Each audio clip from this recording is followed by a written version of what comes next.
Le violeur, c'est toi, scandent ces Pakistanaises. Dans plusieurs villes du pays, elles sont des centaines à dire non à l'injustice. Mardi dernier, une femme a été violée par plusieurs hommes devant ses enfants. Je suis ici pour toutes les femmes du Pakistan. Ici, le viol est normalisé et notre gouvernement ferme les yeux.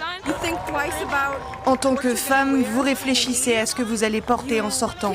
Vous ne pouvez pas marcher dans la rue plus de 5 minutes sans être harcelée. Que vous portiez une burqa, une paire de jeans, peu importe.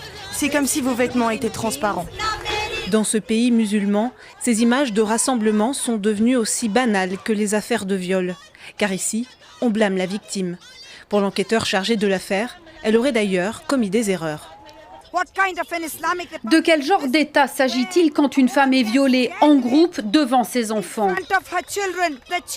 Le pire, c'est que le chef de la police la blâme et affirme qu'elle n'avait pas à être dehors en pleine nuit ni à conduire seule.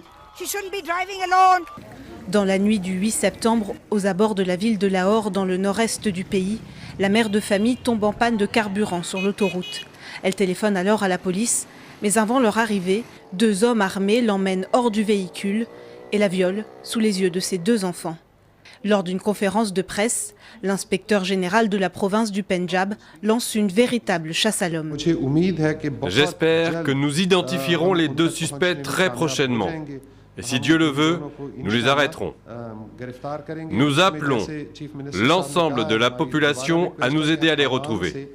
Selon un classement de la fondation Thomson Reuters, le Pakistan se trouve à la 6e place des pays les plus dangereux pour les femmes, derrière l'Arabie Saoudite et la Somalie.